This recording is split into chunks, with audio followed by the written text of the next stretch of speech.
Cuando, cuando estén en la rural, ustedes van a observar esta patología todos los días, especialmente, como ya les dije en los días anteriores, ustedes van a atender más niños y van a atender más adultos mayores. Entonces, una de las cosas, una de las patologías geriátricas que ustedes van a ver es justamente esta, deterioro cognitivo y después las famosas demencias. Algunos tipos de demencias que vamos a ver en el transcurso de estos días. Es muy importante que ustedes sepan, tengan conocimientos leves de lo que es y cómo diagnosticar especialmente y qué es lo que deben hacer, ¿no es cierto? Si es que ustedes no llegan al tratamiento, por lo menos que ustedes sepan diagnosticar y referir. Porque he visto muchísimos pacientes, doctores, de que vienen pacientes con demencias en estadios avanzados, atendidos por médicos, atendidos por médicos. Dice, me están tratando la demencia, o sea, los hijos, ¿no? Le están tratando la demencia a mi papá ya como 5 años. Y le pregunto, ¿con qué le están dando? Dice, le están dando solamente Gobal o le están dando Quetiapina. Doctores, eso no es el tratamiento para las demencias, y ya llevan 5 años así, y la enfermedad del paciente progresa rápidamente, rapidísimo, que en 5 o 6 años ya tenemos un paciente con una demencia totalmente severa, ¿sí? Lo que debería estar en el lapso de unos 15 años, le tenemos en 5 o 6 años, sin tratamiento. Entonces, lo importante de toda esta cuestión y el interés mío es que ustedes tengan el conocimiento básico para poder llegar al diagnóstico de estas demencias y si ustedes no logran el tratamiento, pues puedan referirlo a tiempo al especialista para que continúe el tratamiento. Entonces, lo que la semana anterior habíamos visto con el quinto y sexto semestre, quinto y sexto paralelos, eh, el cuarto paralelo todavía no recibe esto, pero vamos a hacer un resumen de esta patología, ¿no es cierto? Entonces, que es muy, muy importante que ustedes sepan. Entonces, aquí como la definición lo dice, ¿no es cierto? En la diapositiva que presentaron, prácticamente el deterioro cognitivo se caracteriza por pérdida o deterioro de las funciones mentales. ¿Cuáles son esas funciones mentales? ¿No es cierto? Entonces, todo lo que se refiere a memoria, a atención, a pensamiento. Esas son las funciones mentales, ¿no es cierto? Superiores. Entonces, dice, en distintos dominios conductuales y neuropsicológicos, tales como la memoria, orientación, cálculo, comprensión, juicio, lenguaje, reconocimiento visual, conducta y personalidad. Todos esos parámetros, ¿no es cierto? Como dice en la diapositiva, son parámetros o son los sitios donde el deterioro cognitivo va a afectar, y va a afectar muy seriamente si no llegamos al diagnóstico oportuno. Va a ser la siguiente, doctor.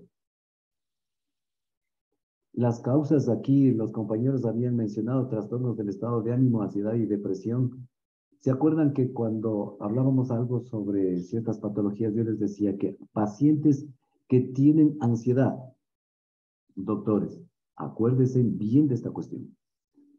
Pacientes que tengan ansiedad y depresión, estos pacientes son candidatos muy seguros para ir, si no son tratados, estos pacientes son muy buenos candidatos para llegar a una demencia.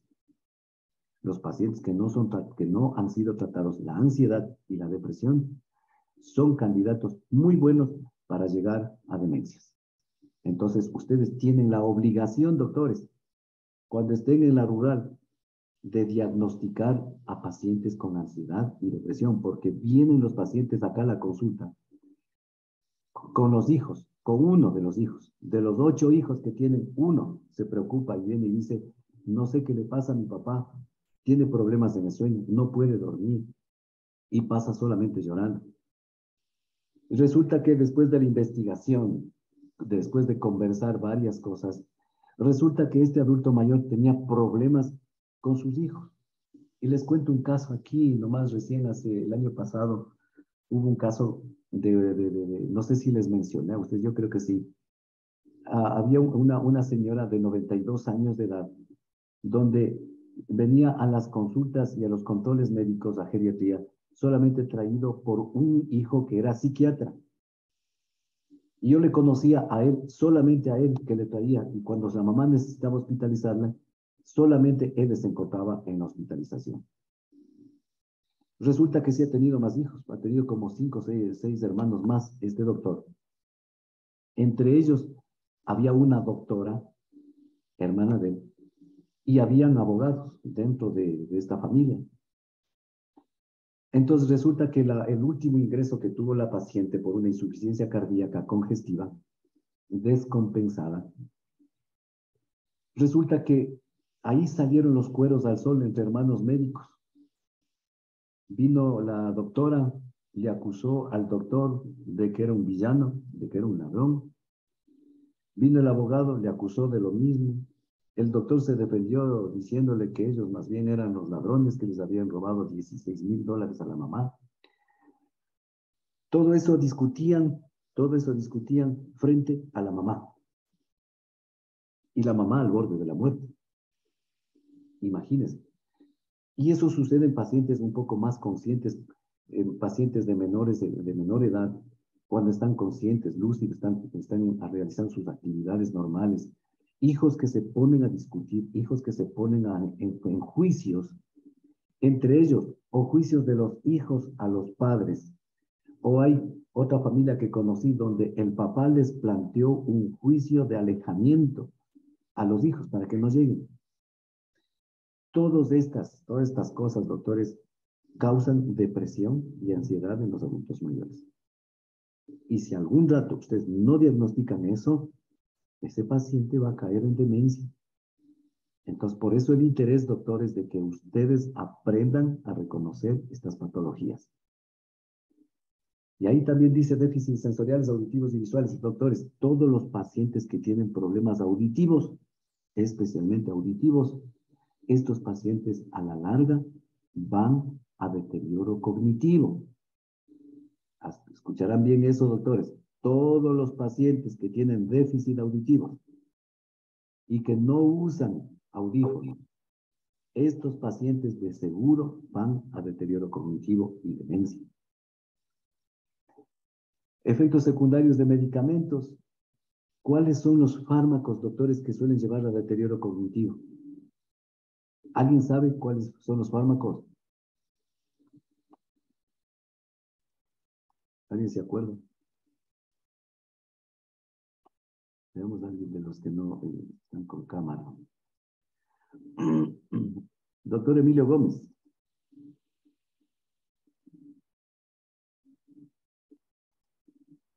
Doctor Gómez.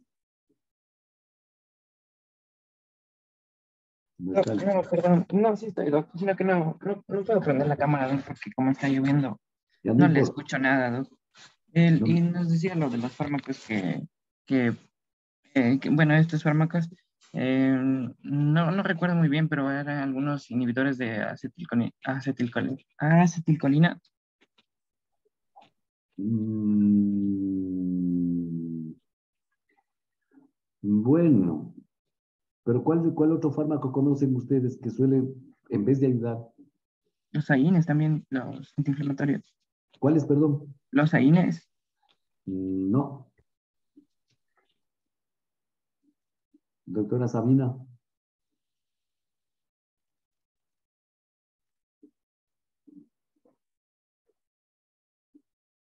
¿Cuál cree de los fármacos que usted conoce puede llevarnos a deterioro cognitivo?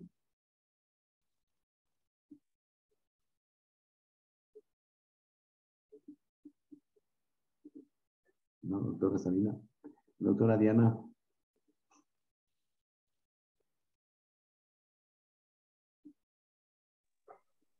No, doctor, no sabría. Ya. Doctora Diana. Doc, Ariana me está comentando que tiene un problema con su micrófono y Ya. también con la cámara, por eso está así, está con el internet un poquito mal. Ya, bueno, gracias, doctora. Y no puede responder tampoco, el micrófono le funciona. No, me dice que está con problemas de micrófono, Doc. Ya. Bueno, a ver, Doc, sí, no sé si estoy bien, pero recuerdo por fármaco que los que causaban un poco deterioro cognitivo y que había que tenerlos bastante controlados eran las benzodiazepinas. muy bien, doctor. También los antidepresivos tricíclicos, si no me equivoco. Y el doctor de neuro nos había dicho que también en ciertos casos los fármacos que se utilizan para el Parkinson, principalmente creo que eran los antagonistas de la dopamina, los agonistas o antagonistas de la dopamina, no me acuerdo muy bien. Muy bien, doctor Christopher, muy bien. Justamente esos son los fármacos, especialmente las benzodiazepinas, doctores. Ustedes han de haber visto algunos adultos mayores que tienen problemas de sueño, van al psiquiatra o van a algún médico y le prescriben lorazepam, les prescriben diazepam, clonazepam, de una, pero así de una le prescriben esas situaciones para trastornos del sueño o para el comportamiento, a trastornos, a agresividad y todo, pero de una les meten benzodiazepinas. Doctores, ojo, los efectos secundarios de estos fármacos, especialmente de las benzodiazepinas, pueden llevar a secuelas como deterioros cognitivos y demencias. Así que ojo con estos medicamentos, doctores. Las comorbilidades como el hipotiroidismo subclínico. ¿Hasta cuánto se considera hipotiroidismo subclínico de acuerdo a los valores de laboratorio, doctores? Hasta 10, Doc. Perfecto, doctora Rita. Hasta 10 es considerado como hipotiroidismo subclínico. ¿Eso qué quiere decir subclínico? Que se debe por alguna otra alteración y que no es realmente la enfermedad y que por eso no debe llevar tratamiento. Bueno, en parte sí, pero el hipotiroidismo, gracias doctora Rita, muy bien. El hipotiroidismo subclínico se menciona que tiene que estar por debajo de 10, ¿no es cierto? Miligramos por decilitro de la TSH. Pero nos basamos también para definir si decido o no tratamiento, porque de acuerdo a la literatura, los hipotiroidismos subclínicos no requieren tratamiento. Así mencionan los libros. Pero en adultos mayores, ¿se acuerdan que decíamos que la TSH puede aumentar normalmente hasta 7?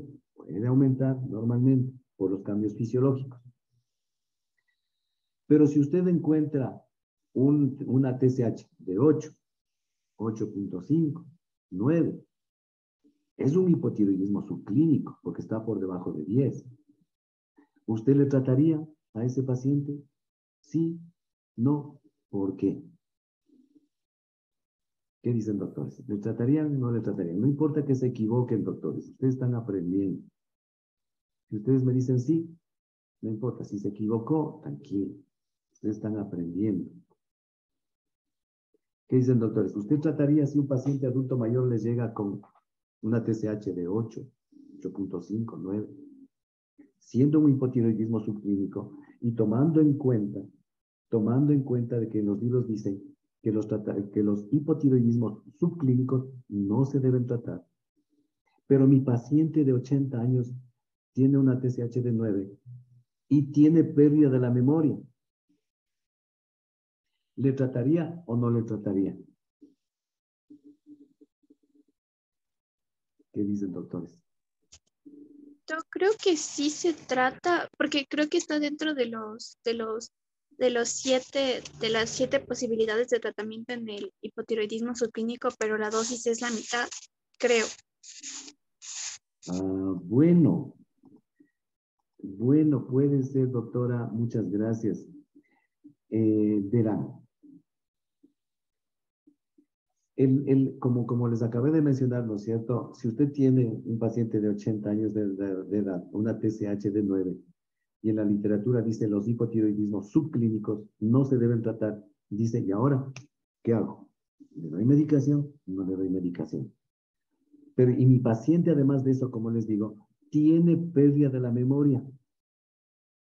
Se olvida de las cosas. Y eso ocurre desde hace un año. Está perdiendo la memoria. ¿Qué pasó? ¿No es cierto? Entonces, ahí, doctor, usted debe decidir si está perdiendo la memoria dentro de las comorbilidades. Dentro de las comorbilidades, una de las patologías que suele provocar pérdida de la memoria es el hipotiroidismo. Entonces, a todos los pacientes, doctores, que ustedes tengan pérdida de la memoria y que sea adulto mayor, tienen que mandarle a hacer TSH para ver si es que tiene hipotiroidismo y esa sea la causa de pérdida de la memoria. ¿Sí me hice entender, doctores? Entonces, si usted comprueba, le hace una TSH, sale 9, entonces, y tiene pérdida de la memoria, trátele, doctor. Trátele. Dele una dosis bajita de 25 miligramos. Si con los 25 miligramos usted logra bajar los niveles de TSH y está entre 0,4 y 4 miligramos por decilitro, manténgale con esa dosis. Le va a ayudar muchísimo en la memoria, doctores. El hipotiroidismo suele causar pérdida de la memoria. Acordarás de eso, doctores. El delirium. El delirium, doctores, ustedes ya hemos hablado de las causas, la fisiopatología, hemos hablado de la clasificación del delirium, ¿no es cierto? Todos los pacientes que presentan delirium, corren el riesgo de padecer a la larga deterioro cognitivo, si son muy frecuentes estos delirios. ¿Sí? Y los pacientes que tienen demencia, son mucho más propensos a presentar delirio. Y la otra causa que dicen deterioro cognitivo leve y demencia, bueno, esto ya es la patología. Esto es lo que justamente estamos hablando de deterioro cognitivo. La siguiente, doctor. Aquí nos hablaban los doctores sobre los cambios fisiológicos asociados al envejecimiento, lo que nosotros habíamos hablado ya cuando hablábamos del sistema nervioso central, ¿no es cierto? ¿No es cierto? Hay pérdida neuronal. Se menciona, doctores, acordarás de esto también, se menciona que la atrofia de la masa encefálica va desde la corteza hacia la sustancia blanca. Es decir, desde la sustancia gris hacia la sustancia blanca. Así va la atrofia, ¿sí?, encefálica en los adultos mayores. De fuera hacia adentro. De la sustancia gris a la sustancia blanca. ¿Sí? Bueno, aquí se menciona todos los cambios que hay, cambios fisiológicos que hay en el sistema nervioso central, que ya hablamos. Siga, doctor. El deterioro cognitivo leve. Dice, es un estadio intermedio entre el deterioro cognitivo esperado debido al envejecimiento normal y el deterioro más grave, que es la demencia. Entonces, doctores, el deterioro cognitivo, hagan de cuenta, a ver, armen 3 espacios.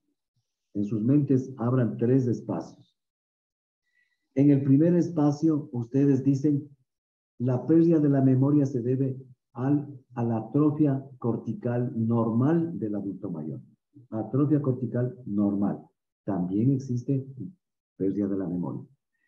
En el otro extremo, en el tercer espacio, pongan demencia. ¿Sí? Entonces, en el primer espacio tenemos envejecimiento neurológico normal y en el otro extremo tenemos la demencia. En la parte central, doctores, en la parte central se encuentra el deterioro cognitivo. Entonces, El deterioro cognitivo, doctores, ya como patología, es un paso a la demencia. Cuando ustedes detecten deterioro cognitivo a un paciente, este paciente es un candidato fiel, después de unos años, a padecer demencia. Justo ahorita, por eso me demoré viniendo a la clase. Estuve viendo a un paciente acá en la Avenida República, cerca del Estadio Olímpico, de un paciente belga. Un paciente belga, tiene 72 años, ha sido casado con una ecuatoriana. Me llamaron porque la inquietud de ellos es que está perdiendo la memoria. Tiene 72 años. Justo ahorita le vengo viendo. Y dice él mismo dice, doctor, estoy preocupado porque ya no sé dónde dejo las llaves. No sé, dejo en un sitio las llaves y digo, aquí dejo para no olvidarme. Pero después de unas horas ya no me acuerdo, dice, ya no me acuerdo dónde dejé las llaves. Y esto me lleva, dice, a nervios, así dicen, ¿no? Y esto me lleva a un montón de nervios. Es decir, lo que él trata de decir es que como no encuentra las llaves, él se desespera, entra en ansiedad, entra en depresión. ¿No es cierto? Entonces, este paciente, en el Pfeiffer, en la escala de Pfeiffer, sobre 10 puntos, ¿se acuerdan que califica esta escala de Pfeiffer? Me sonaba chistoso, pero él tenía 8 errores. 8 errores. Solo 2 preguntas contestó bien. Tal vez por lo que él, como es un ciudadano belga, pero está residiendo con esposa en Venezuela, entonces estaban de paso aquí, llevan una semana. Tal vez por esa situación no podía contestar ciertas cosas, pero dice, yo le pregunto, ¿qué día estamos ahora? Dice, no sé. No me interesa, dice, ¿no? No me interesa, porque ya, ¿para qué quiero saber los días? ¿Para qué quiero saber la fecha? El año se sabía a duras penas, decía, estamos en el año 22, si no me equivoco, así, dudando. Y creo que estamos en el mes de agosto, creo.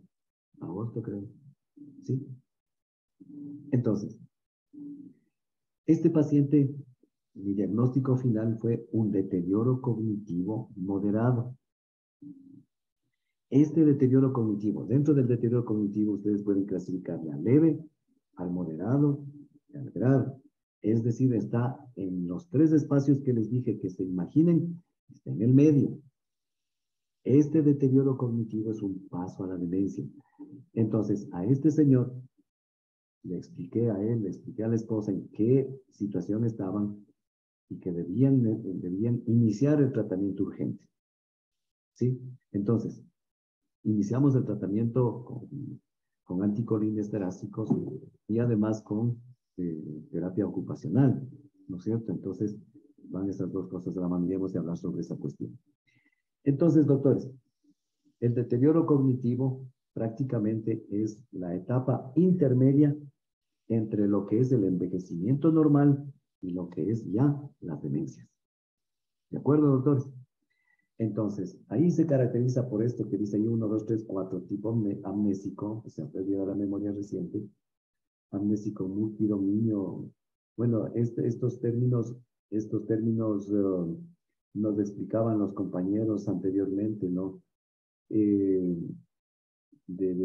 que se debía, abarcaba algunas áreas, el amnésico multidominio. Entonces, eso, no sé si está esto en las diapositivas, doctor Cristian. No, Doc, yo les expliqué, si quiere le voy a explicar esta partecita. Ya esa partecita explíqueles a sus compañeros, por favor. Ya, aquí tenemos 4 subtipos de lo que es el deterioro cognitivo leve. Tenemos el de tipo amnésico, o también denominado tipo amnésico o de dominio único. Es decir, que aquí solo se va a encontrar afectada lo que es la memoria.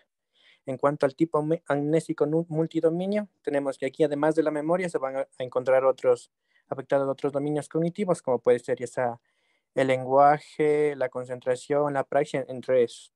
En cuanto al tipo no amnésico, también de dominio único, tenemos que aquí a diferencia del otro no se va a afectar, no se va a encontrar afectada la memoria, pero sí los otros, algún otro dominio cognitivo. En cuanto al 4, igual el tipo dominio, el tipo amnésico multidominio, tenemos que igual no se va a encontrar afectada, pero sí va a encontrarse afectada varios otros tipos de dominios cognitivos. Eso, doctor. Perfecto, doctor. Si es que ustedes toman en cuenta en la primera diapositiva que presentaron sus compañeros, pónganle la primera en el concepto, doctor, para que recuerden sus compañeros y en base a esto ustedes tomen en cuenta. Fijarse en la primera diapositiva, pónganle la primera diapositiva. En el concepto. Ahí. Ustedes ven, doctores, que aquí en el concepto dice, en las funciones mentales, en distintos dominios conductuales y neuropsicológicos, tales como memoria, orientación, cálculo, comprensión, juicio, lenguaje, reconocimiento visual, conducta y personalidad. Entonces, ¿qué quiere decir con esta diapositiva del doctor que dice nésicos y no nésicos? Esto quiere decir, si se refiere a la memoria, a solamente la memoria, es el que solamente afecta el 1 y el 2. El 1 solamente afectaba la memoria, el nésico. El 2 decía nésico ¿cuánto decía? Multidominio. Multidominio. Es decir, en el multidominio, doctores, va a afectar esto. Aparte de la memoria, va a afectar la orientación, el cálculo, la comprensión, el juicio, el lenguaje, el reconocimiento visual, conducta y personalidad. Ese es el multidominio. En el primero, que decía solamente nésico, es solamente memoria. En el segundo, que dice nésico, multidominio, quiere decir memoria y todo el resto que les acabo de mencionar. Abajo, el 3 dice no nésico, es decir, no afecta la memoria, pero está afectado orientación, cálculo, comprensión, juicio, lenguaje, etc. En el tercero dice no nésico, es decir, solamente la memoria no está afectada. En el otro dice nésico, pero no nésico más el multidominio. Es decir, la memoria no está afectada, pero sí está afectado el resto de campos en lo que se refiere al sistema nervioso central, que es cálculo, comprensión, juicio, lenguaje, reconocimiento visual, conducta y personalidad. No sé si me hice entender la diapositiva que el doctor nos acabó de explicar. Póngale otra vez en la diapositiva esa del nésico, no amnésico. Eso. Aquí dice tipo amnésico. Solamente se refiere a la memoria. El tipo amnésico multidominio se refiere a la memoria y a los otros campos. Juicio, cálculo, todas esas cosas. El tipo no amnésico, ¿sí? Este se refiere prácticamente a no afectación de la memoria. El otro tipo no amnésico multidominio puede no estar afectada la memoria, pero sí el resto de campos del sistema nervioso central. Siga la siguiente, por favor. Aquí hablaban ya sobre la demencia, ¿no es cierto? Entonces, la demencia, doctores, una de las cosas que quiero mencionarles a ustedes, doctores, es que la demencia no es aguda. Jamás la demencia es aguda. La demencia es crónica, doctores. ¿Eso qué quiere decir? Algunas personas dicen, llegan a la emergencia pateando a todo el mundo, desconectado del medio ambiente, y dicen, este viejito está con demencia senil. ¿No es cierto? Así saben decir. No es demencia eso, doctores. La demencia no es agudo, no se presenta en horas. La demencia se presenta en meses y años. Entonces, por eso se caracteriza la demencia. Y las principales causas, dice, de la demencia, bueno, causas específicas, bueno, diríamos que más bien la clasificación aquí de las demencias son demencias o enfermedad de Alzheimer, demencia vascular, de cuerpos de Lewy asociada al Parkinson, demencia frontotemporal. Esta es la clasificación de las demencias, ¿sí? Es decir, cuando ya hablamos de Alzheimer, ya estamos hablando de demencia. Cuando hablamos de cuerpos de Lewy, estamos hablando de demencia. Más bien, esto es la clasificación de las demencias, porque aquí dice principales causas de demencia. La enfermedad de Alzheimer no es causa de demencia, sino más bien ya es la enfermedad. Es un tipo de demencia que tenemos. Ya les voy a explicar. Es como el apellido, por ejemplo, de la doctora Mantilla. La doctora Mantilla, el apellido del papá es Mantilla, ¿no es cierto? Pero dentro de los Mantilla se abre una llave y existe, yo que sé, existe Pedro, existe Juan, existe Natalia, existe no sé quién es, puede decir 4 o 5, cada uno con su nombre. Es decir, existe Natalia Mantilla, Isabel Mantilla, Juan Mantilla, Pedro Mantilla, ¿no es cierto? Asimismo, en las demencias, doctores, la demencia es simplemente es el apellido, demencia, pero tenemos que darle un nombre. Ahí viene el nombre, demencia de tipo Alzheimer, demencia de tipo vascular, demencia de tipo cuerpos de Lewy, demencia secundaria al Parkinson, demencia frontotemporal. ¿De acuerdo, doctores? Entonces, la demencia es el apellido de la enfermedad. Cuando ustedes presenten los casos clínicos, no dirán paciente con diagnóstico de demencia y nada más. Ustedes tienen que especificar en las historias clínicas qué tipo de demencia es.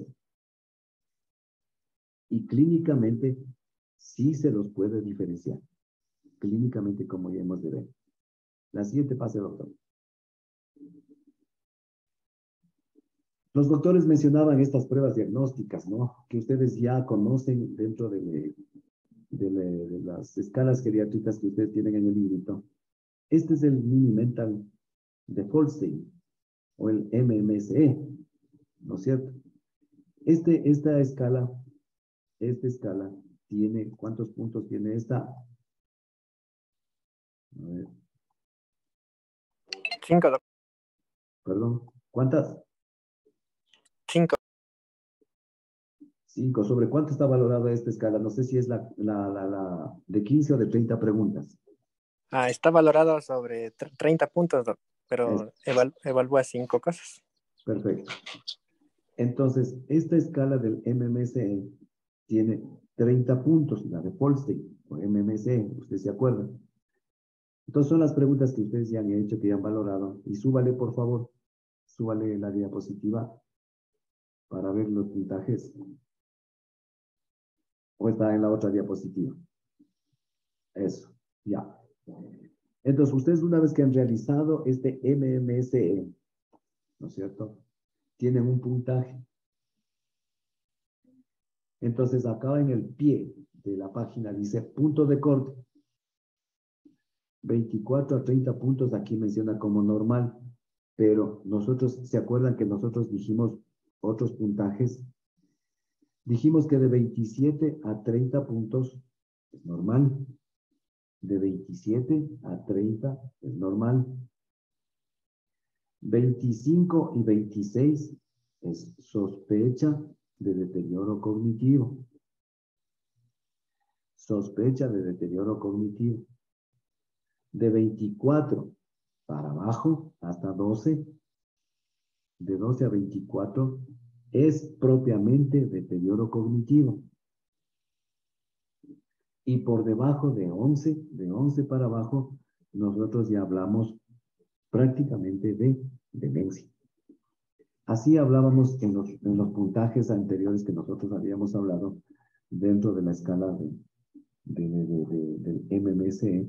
Aquí dan otros puntajes, ¿no? Punto de corte 24 a 30 puntos normal. Grado de deterioro cognitivo dice de 19 a 23. Este es el leve. De 14 a 18 moderado. De menor de 14 grave. Bueno, podríamos utilizar esta clasificación de leve, moderado, grave, ¿no es cierto? Sí podríamos utilizarlo dentro entre el puntaje entre el 12 y el 24.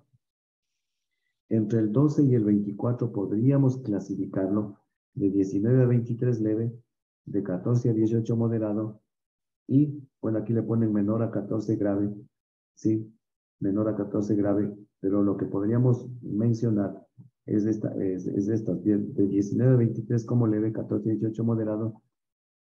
Podríamos dejarle menor a 14 como grave, pero hasta 12 como deterioro cognitivo grave. Si hasta menos de 11, eso es demencia. ¿Sí? ¿Sí me hago entender, doctores? Menos de 11 es demencia. Y ya vamos a ver las otras escalas para poder clasificar. Siga la siguiente, doctor.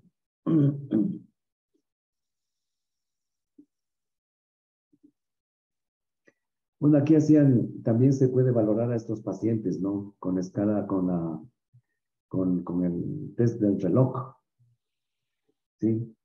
Y es en base a estos parámetros que mencionan aquí, ¿no? Usted tiene que hacerle dibujar un reloj a este paciente. Usted le dice al paciente, dibújeme el reloj,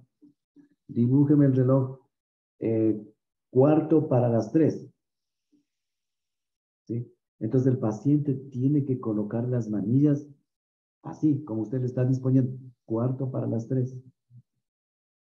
Y entonces ahí viene la puntuación si es que existen fallas en el gráfico, fallas en la puesta de las manecillas del reloj, y de acuerdo a eso es el puntaje. Como dice aquí, espera, la puntuación va de 0 a 2, en función de su simetría, su forma, o si no ha sido dibujada. La esfera, de 0 a 2, solamente dibujar la esfera, vale 2 puntos, ¿no es cierto? Los números, la puntuación va de 0 a 4, dice, y varía en relación a si están todos los números, si la secuencia y la ubicación es correcta, si están todos dentro de la esfera, entre otras características. Es decir, usted tiene que ver si está numerado del 1 al 12, ¿no es cierto? Están colocados en orden, si están dentro del círculo. Todas esas características deben observar. Esa puntuación va a equivaler de 0 a 4 puntos. ¿Sí? Y las manecillas, dice, la puntuación va de 0 a 4 también. Y se determina a partir de criterios como si han dibujado las dos manecillas, si están ubicados marcando la hora asignada o si se encuentran unidas en el centro de la esfera. Como pasa acá, ¿no? En el cuadro de los relojes en la parte inferior derecha, ustedes ven que las manecillas están ubicadas por fuera del cuadro, el redondo, perdón. ¿No es cierto? Entonces, en el cuadro inferior izquierdo, vean cómo está ubicado. Si yo aquí, ¿hay alguna diferencia entre el horero y el minutero? No, doc. No hay ninguna diferencia, ¿no? Y en el cuadro superior derecho, ahí no dibuja, ahí no ven, la mayor parte de números están centrados en una sola parte. No hay las manecillas. Entonces, todo eso va calificado de acuerdo a la puntuación que va mencionando aquí, la calificación de la esfera, la ubicación de los números y la ubicación de las manecillas. ¿De acuerdo? La siguiente, por favor. Diagnóstico y tratamiento del deterioro cognitivo en el adulto mayor en el primer nivel de atención.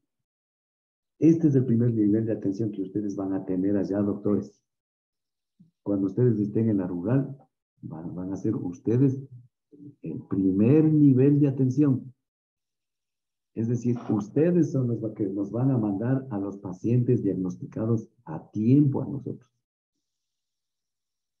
Si se les escapó en el año de la rural diagnosticar demencias, la vida de ellos va a ser culpa de ustedes, doctores.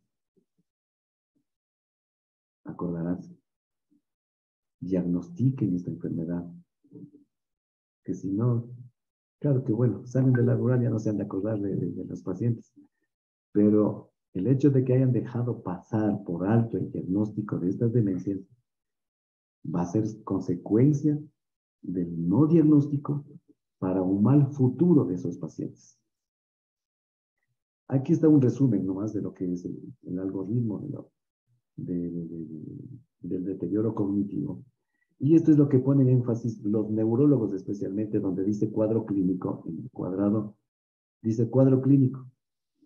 Cuando usted trate de diagnosticar una demencia, los neurólogos dicen, usted tiene que basarse en las 3A, dicen ellos, en las 3A.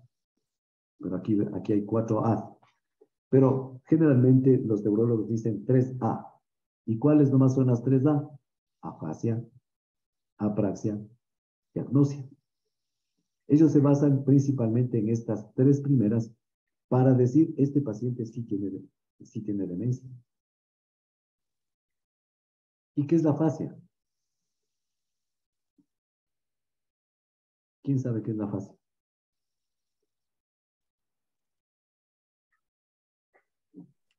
Problemas de lenguaje, doctor. Problemas de lenguaje, ¿no es cierto? No hay, no articula bien, habla entrecortado, como en mi paciente el de ahora, el paciente belga, ¿no es cierto? Él hablaba medio entrecortado, pausado, entonces sí llama la atención el tipo de lenguaje, afasia. La apraxia, ¿qué es la apraxia?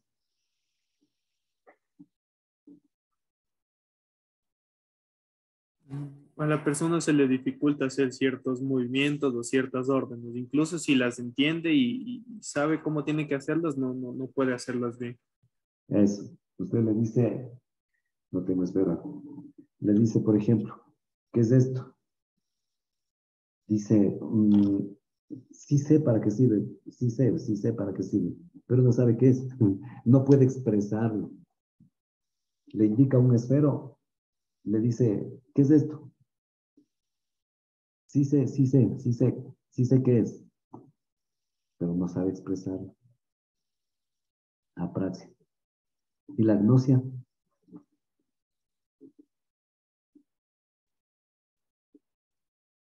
Es la pérdida para identificar objetos, Doc. pérdida para identificar objetos. Y la apraxia, Es la de los movimientos, le digo, Dogayo, en cambio usted le dice, por ejemplo, mueva algo, haga algo, y él, o sea, sí le entiende, pero no puede hacerlo, o sea, es como que se le dificulta bastante. En cambio, la agnosia es la que usted le muestra el esfero y le dice, falta de sí sabe, reconocer. esa. Entonces, en estas tres cosas, los neurólogos se basan en la afasia, en la apraxia y en la agnosia. Aquí le aumentan una más, dice alteración de la función ejecutiva. O sea, esta estaría incluida dentro de esta, ¿no es cierto? Dentro de la apraxia. Y usted le dice que haga algo, sabe cómo hacerlo, pero no puede. Alteración de la función ejecutiva. No puede no puede ejecutar la orden. Sí, en esto se basan especialmente los neurólogos. Los geriatras sí nos basamos en ciertas cosas de estas, pero más nos enfocamos nosotros en el cuadro clínico de los pacientes. ¿Sí? En el cuadro clínico. Porque algún paciente puede tener afasia por cualquier lesión neurológica por ejemplo, del nervio del octavo par. ¿Cuál es el octavo par? Ya ni me acuerdo. ¿No es el hipogloso? El auditivo, Doc. Auditivo. Es cierto, es el auditivo. ¿Y cuál es el hipogloso? El 12, Doc. El 12. Gracias, doctor Isabel. El hipogloso. Supongamos que un paciente tenga lesión, yo qué sé, por un pequeño microinfarto que haya tenido ahí, y de pronto se vio afectado el hipogloso y no puede articular muy bien las palabras. Es una lesión más bien focalizada, no es por demencia. Bueno, en todo caso, los neurólogos se basan en esto, nosotros los geriatras nos basamos más en la parte clínica, que nos refiere el paciente, que nos refieren los familiares. El diagnóstico mediante las escalas y los test que se realizan, en eso nos vamos a basar. Este es un algoritmo que nos presentaron los compañeros. La siguiente, por favor.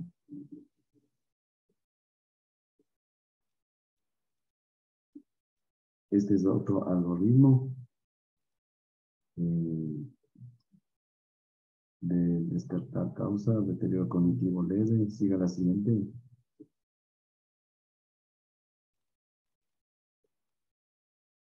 Pase la siguiente, doctor. Envío a valoración, completamente a geriatría o neurología. Ya bueno, este es el algoritmo. El tratamiento, dominios cognitivos. Bueno, la siguiente, doctor. Siga. Aquí está el tratamiento. Espérese. Tratamiento. Perdón. Dice el tratamiento de la demencia. El algoritmo dice, demencia establecida, o sea, si usted ya llegó al diagnóstico, luego dice, existen síntomas asociados. Si es que existen síntomas asociados, ¿qué tipo de síntomas tiene? Si tiene alucinaciones o agresividad, manejo no farmacológico. Si tiene alucinaciones o agresividad, usted tiene dos opciones. Manejo no farmacológico y el manejo farmacológico. El no farmacológico se dice, se corrigió el síntoma asociado. Si se corrigió el síntoma asociado, si ha corregido el síntoma asociado, ¿cuál es el tipo de demencia? Bueno, vamos a ver si es que con los cuadros clínicos que vayamos viendo de acuerdo al tipo de demencia, ustedes se dan cuenta más bien qué tipo de demencia, y después de que diagnostiquen el cuadro de demencia van a seguir un algoritmo de tratamiento. Ya, tratamiento no farmacológico, orientación, realidad. Esto es importante, el tratamiento no farmacológico. La orientación a la realidad, modificaciones del entorno, estimulación cognitiva, terapia para mantener psicomotricidad, actividad física, medidas no farmacológicas para el control del riesgo cardiovascular, educación del cuidador, identificación temprana del colapso del cuidador. Y la identificación, ¿qué es esto? ¿De fármacos? La identificación temprana del colapso del cuidador, eso me pregunto. Abajo dice AAS, ácido acetilsalicílico, y los IRS. Y no selectivo. ¿A qué se refiere esto? ¿Al tratamiento farmacológico? ¿O qué? No, no es el tratamiento farmacológico. Entonces, ¿por qué la aspirina y por qué aquí el antidepresivo? Ahí sí me he fijado, eso no me había fijado. No revisaron. No. Doc, ahí en la tabla está en la demencia vascular, Ya. dice control de factor de riesgo vascular y dice uso de antiagregante plaquetario. Y ahí está la aspirina. Aquí dice demencia vascular como factores de riesgo cardiovascular. Ya. Bueno. Y el ISRS, me imagino que es en los inhibidores selectivos de la recaptación de serotonina. Es un antidepresivo, ¿no es cierto? A ver, si usted diagnostica una demencia de tipo vascular, está muy bien la aspirina. Pero el antidepresivo, ¿por qué?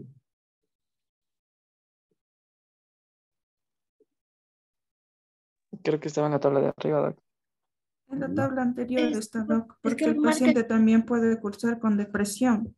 Ya, eso sí es buena justificación. Muy bien, muy bien. Los pacientes que tienen demencias sí pueden cursar con depresión. Sí es verdad, doctora, muy bien. Entonces, ahí sí, si ustedes diagnostican, por ejemplo, un paciente de 89 años, usted le diagnostica un deterioro cognitivo moderado. Ese paciente todavía reconoce a sus familiares, todavía habla con usted, está orientado en ciertas cosas, pero ese paciente puede caer en angustia, como este paciente que ya le diagnosticó un deterioro cognitivo moderado, y se angustia este paciente belga, dice, me siento nervioso. O sea, cuando no me acuerdo dónde dejé la llave, dónde dejé mi celular, me angustio, me coge nervios, ¿sí? Y se mueve de un lado a otro y cambia de comportamiento. Este paciente puede llegar a tener ansiedad y depresión. Ahí sí está justificado muy bien los CIRS, ¿no es cierto? Los inhibidores selectivos de la recaptación de serotonina y noradrenalina. Tiene que ser un antidepresivo dual, doctores. Tiene que ser siempre un dual. ¿De acuerdo? Sí me hago entender hasta ahora, doctores. No están más dormidos. ¿Hasta qué hora trabaja el cerebro?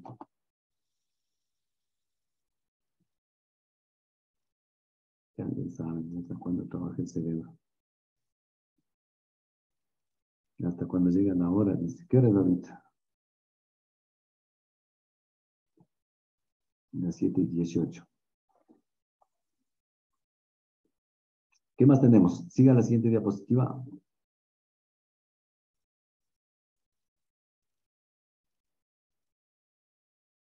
Ya, esto es el diagnóstico diferencial. Diagnóstico diferencial de enfermedades degenerativas. O sea, ustedes pueden hacer diagnóstico diferencial con toditas de estas vasculares, metabólicas, farmacológicas, carenciales, infecciosas. ¿Sí? Es bueno, ¿no? Saber con qué va a ser el diagnóstico diferencial, porque ahí les toca estudiar toditos de estos. Si ustedes se aprenden y ven toditas de estas patologías, ya saben medicina. De seguro ya saben medicina estudiando solamente este cuadro. Toditas estas patologías. Van a saber toda la medicina, doctores, solo con este diagnóstico. Siga. Siga. Vamos entonces. No sé si quedó más o menos claro esta cuestión del deterioro cognitivo, doctores, especialmente el diagnóstico. Bueno, aquí le menciona solamente con el diagnóstico del MMSE, ¿no es cierto? Apréndanse bien los valores. Aquí vale la pena también que apliquen en la escala de Pfeiffer sobre 10 puntos. Hay otras escalas también que pueden ustedes aplicar, pero las más básicas son estas. ¿Alguna pregunta, doctores?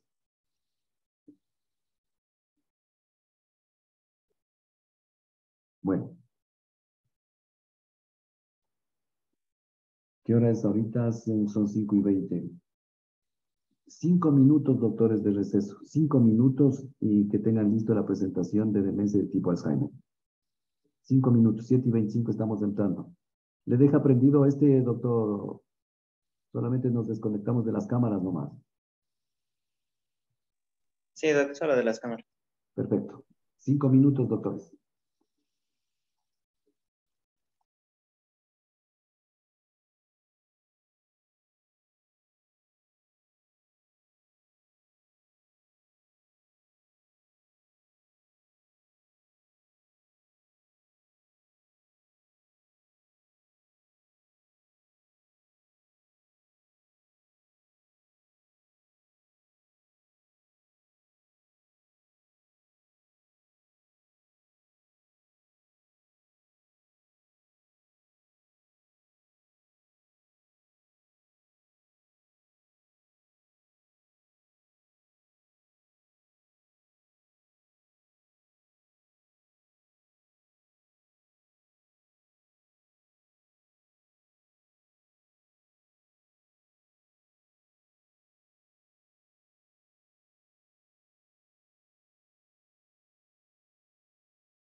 Bueno, doctores, vamos conectándonos.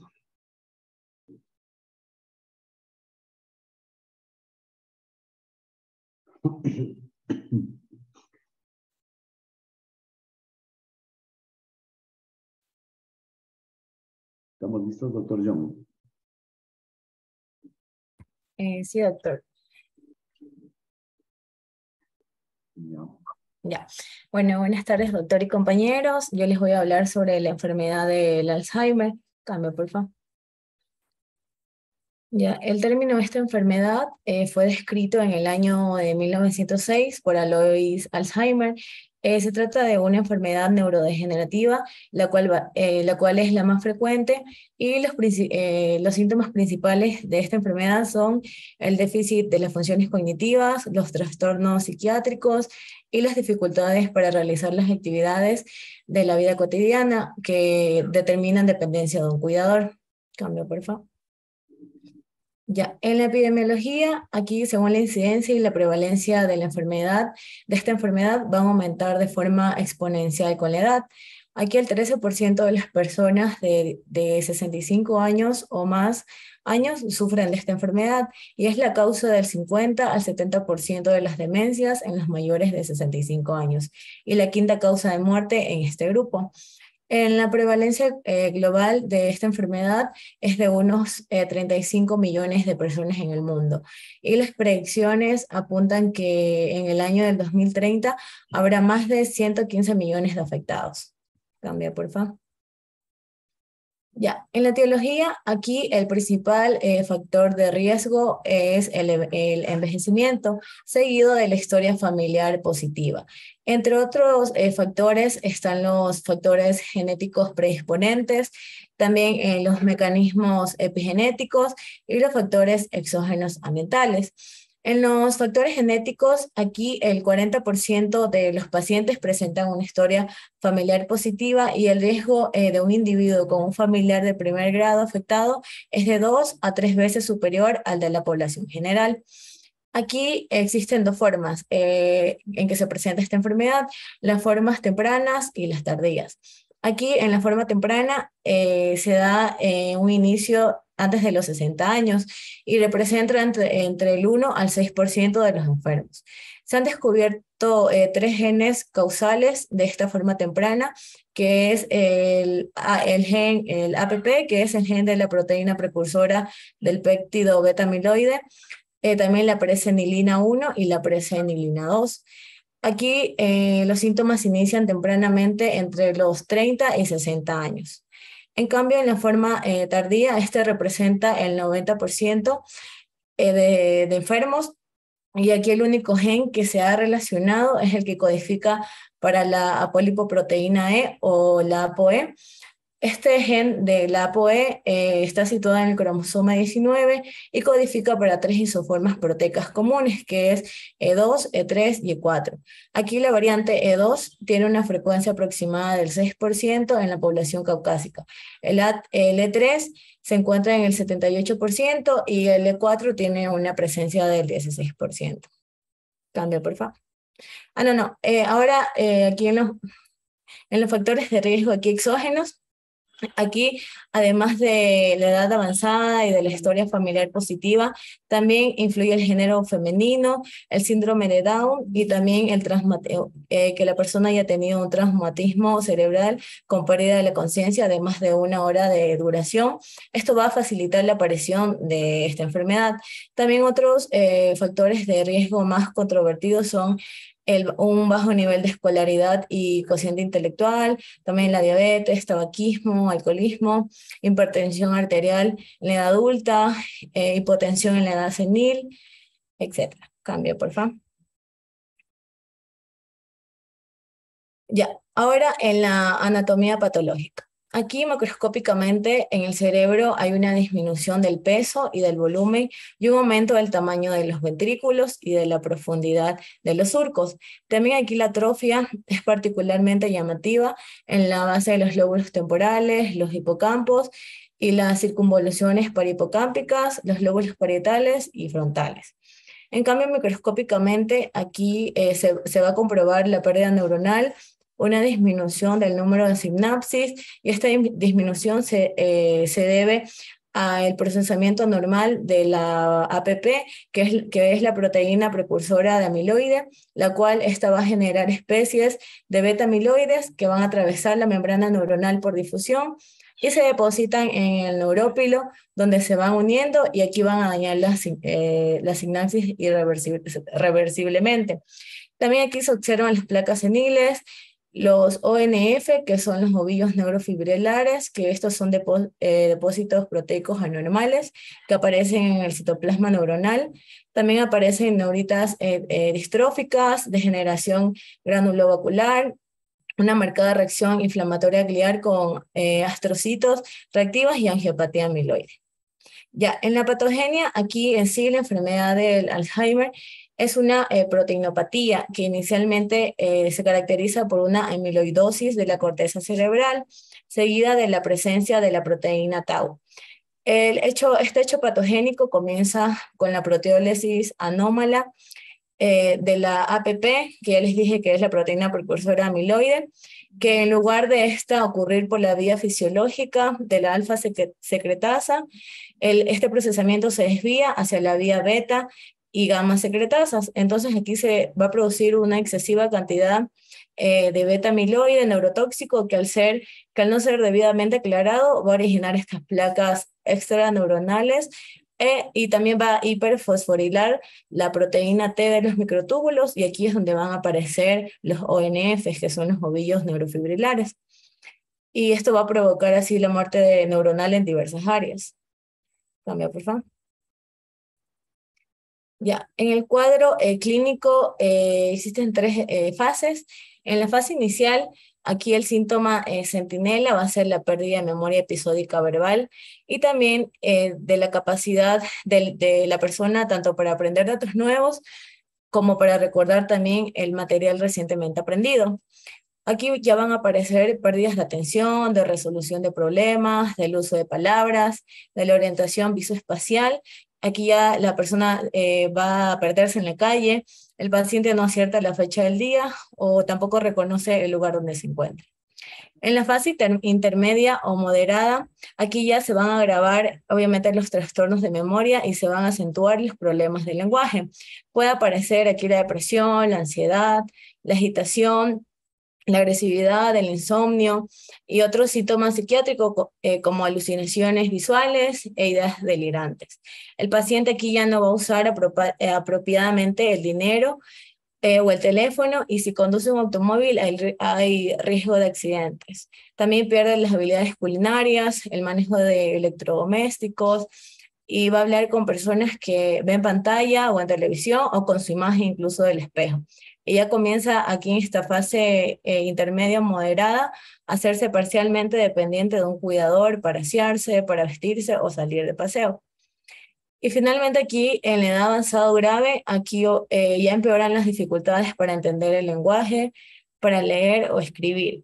Aquí el paciente va perdiendo progresivamente el habla y se acentúan también los síntomas conductuales y psicóticos. La dependencia se va haciendo total también para lo más básico, que es desde el aseo, la vestimenta y la comida, y se pierde el control esfinteriano, vesical y anal. En el estadio ya final, el paciente ya va a perder la motilidad, se ve confinado a la cama, ya adopta una postura fetal y muere por infecciones respiratorias, urinarias o por las úlceras de cúbito. Cambia. Ya. En el diagnóstico, aquí principalmente se debe hacer una buena anamnesis y realizar minuciosamente una exploración general y neurológica con un examen breve del estado mental, como lo es el MMS, que es el Mini-Mental State Examination. Ante una puntuación de 28 sobre 30, esto ya es necesaria una evaluación psicológica más extensa. Aquí como diagnóstico se van a evaluar los biomarcadores de la beta-amiloide en el líquido cefalorraquídeo y también la evidencia de depósito cerebral de beta-amiloide mediante el PET, o que es la tomografía de emisión de positrones. Ya. También se evalúan los marcadores de la acumulación de la proteína T, que están basados en la detección de esta proteína ya sea total o fosforilada en el líquido cefalorraquídeo, y también se puede ver su depósito cerebral utilizando esta misma técnica de imagen que es la PET. Ya, para la enfermedad del Alzheimer, aquí se han establecido 3 estadios, que es la enfermedad, la parte preclínica, que es la primera, que en esta fase se basa en el hallazgo de estos biomarcadores que ya les comenté, de neuroimagen y de la bioquímica del líquido cefalorraquídeo, que aquí indican la presencia de los primeros signos de la enfermedad antes que los síntomas sean evidentes. Aquí el término preclínico enmarca la fase clínicamente silente del proceso de esta enfermedad, pero no implica que todos estos individuos que tienen esta evidencia necesariamente progresen hacia esa enfermedad. Ya, la segunda fase es el deterioro cognitivo ligero debido a la enfermedad del Alzheimer.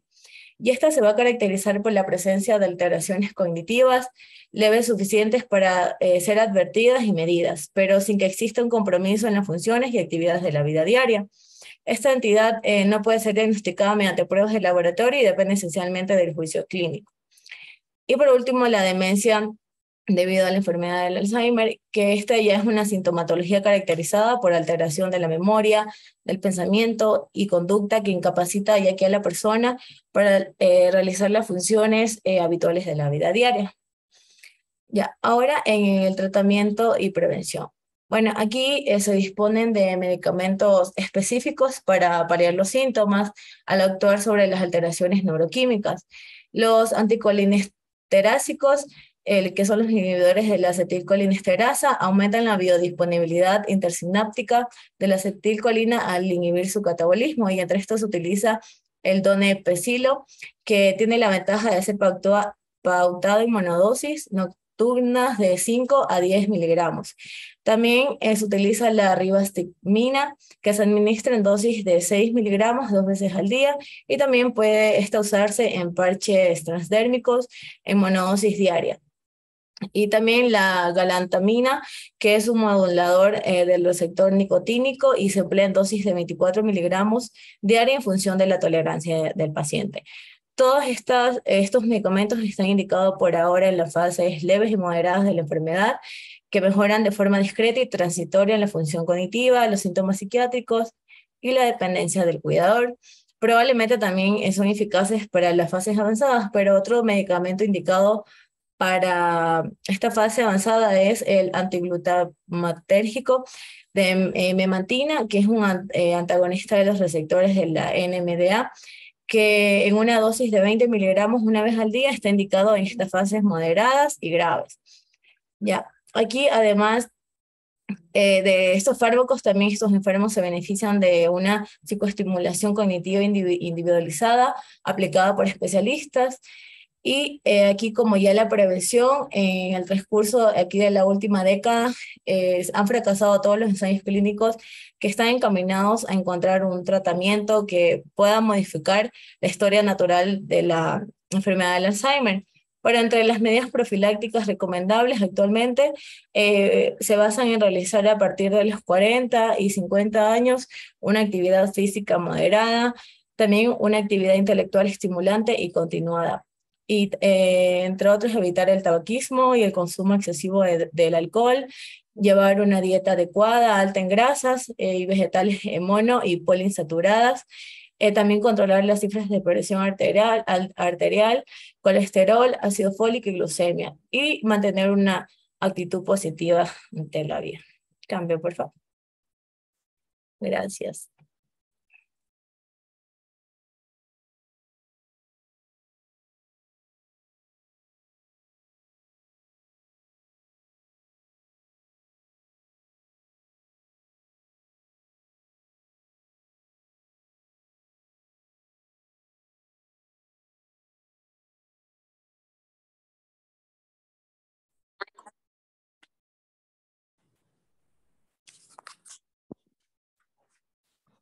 Ya, perdón, doctores, se me colgó la computadora.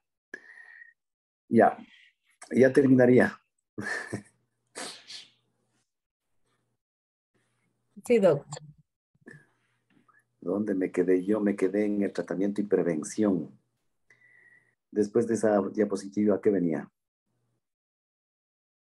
Ahí. Ahí di todo el tratamiento y prevención, doc. Y ya. Y después de esa, ¿qué vino? Ya se acabó. Ya estaba al final. Ya, a ver.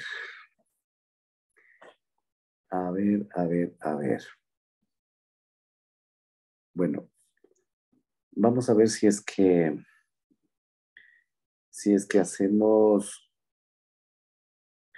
la próxima clase, hablamos un poco más a fondo sobre esta patología,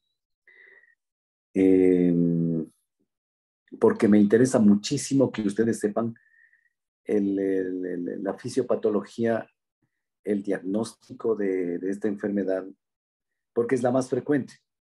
De todas las demencias, la demencia de tipo Alzheimer es la más frecuente que ustedes van a encontrar. ¿Sí? Ustedes dan 3 pasos y encuentran un demente. No es un chiste nomás. Lo que quiero decir es que la demencia de tipo Alzheimer es frecuente en adultos mayores y es muy importante llegar al diagnóstico. Entonces, doctores, nos vamos a quedar ahí. Están 40 estudiantes. Faltaron 3, 4, 3 faltaron, ¿no?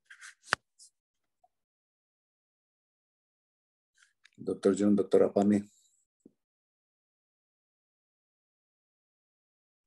Sí, Doc, de mi paralelo una chica tuvo problemas de internet, pero ya hace unos 5 minutos nomás se desconectó. Ya. De ahí sí está.